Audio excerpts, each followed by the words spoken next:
Welcome to the South Bay Broker business meeting here. We're fortunate to have Leslie Appleton-Young speak to us, the Chief Economist. Is that her title? Yes. Vice President, Chief Economist. I got that right. So Jack and I want to welcome you here today, and we want to thank Platinum Capital for going in on the financial end of this. And the plan here is Leslie's going to talk for 45 minutes. If you need to leave, you can kind of sneak out through this door, will be open. And those of you from our office, you're supposed to give your Blackberries to Andy so you can reprogram it. We're switching email operations today, or email servers today.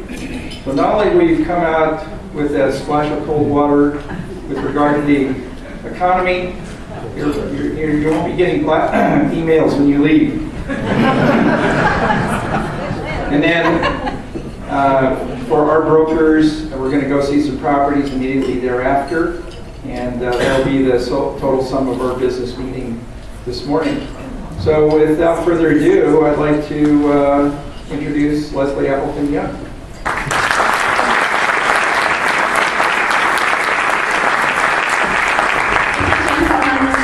Let me put my glasses on. You know, on the Blackberries and iPhones, one of the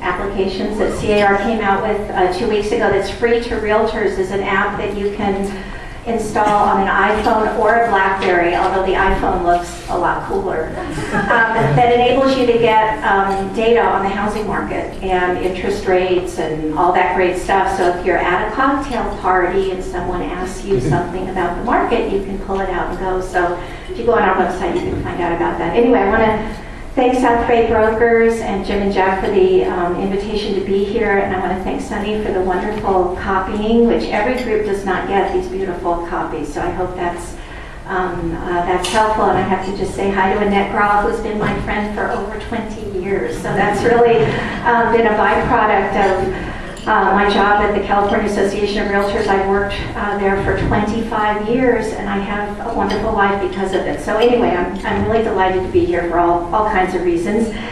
And now let's talk a little bit about the market. Down, I thought it only went up. New to the stock market, are you? This is a cartoon that I clipped in the summer of 2000 after the NASDAQ came down dramatically in March. And then my all-time favorite, don't jump, at least wait and see what Alan Greenspan has to say. I am Alan Greenspan. And this one I clipped.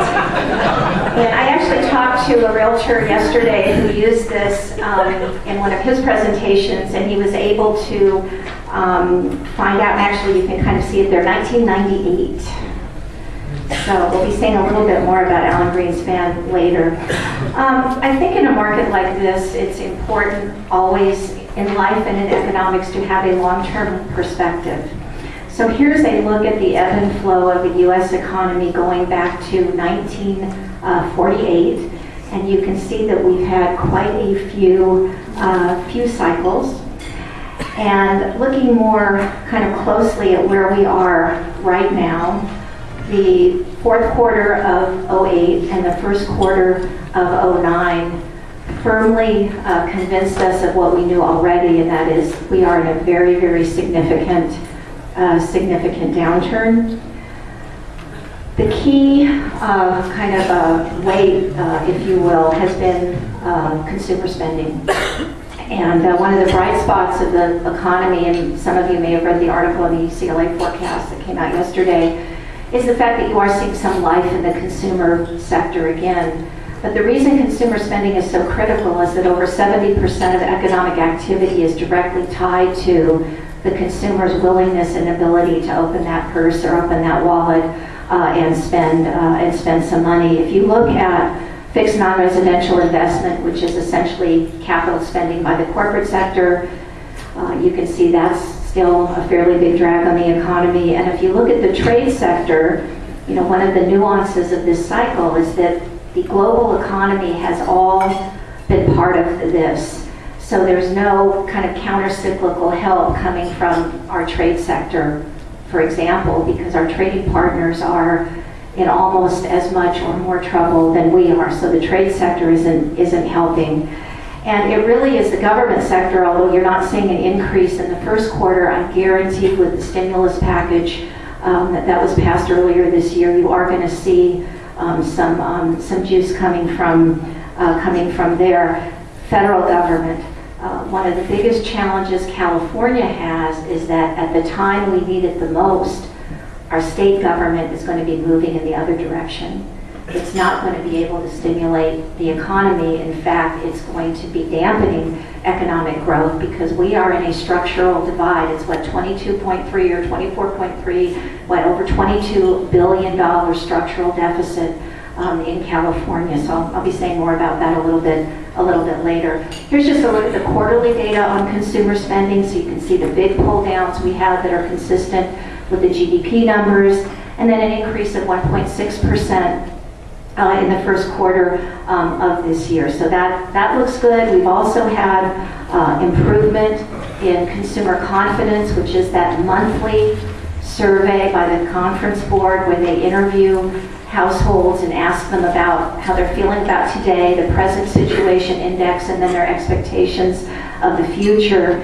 So from an all-time low of, I think it was something like 27 points, we're now up to almost 55. So again, that's a barometer. It's not great, but it shows movement towards the end of the tunnel. Here's just an attempt to correlate how consumers are feeling with what's going on in the stock market. And this goes back to 1987, and you can see that there was much more of a disconnect between the two. The stock market wasn't nearly as big. It was the profile of the market. Fewer people were directly invested in the market in 89 and into the 90s. But if you look at the last 10 years or so, it has been very, very tightly intertwined. What's going on in the market and how consumers are feeling.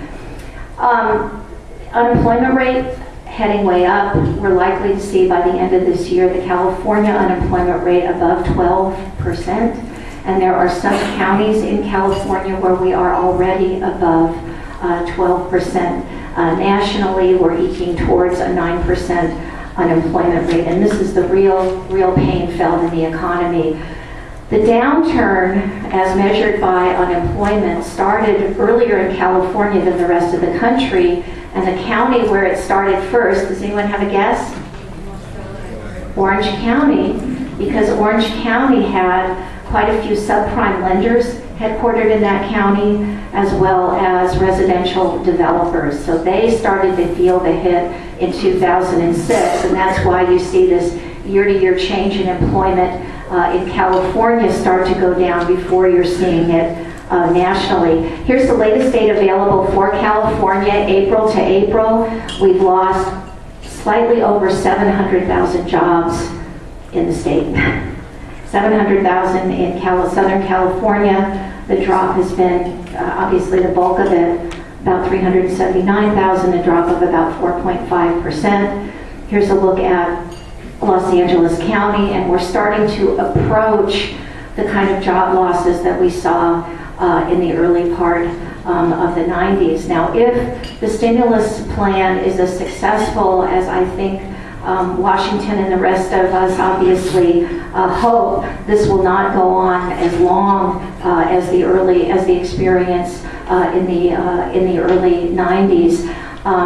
Just referencing back the UCLA forecast, they had been looking at the third quarter as kind of a return to at least moderate or low but lackluster, but at least positive growth, and now it looks like we're looking at the end of the year or beginning of next year. So the kind of time frame is getting bigger. Here's a look at the LA County unemployment rate. Here's a look at consumer spending in Los Angeles County. This isn't great data because it's like a year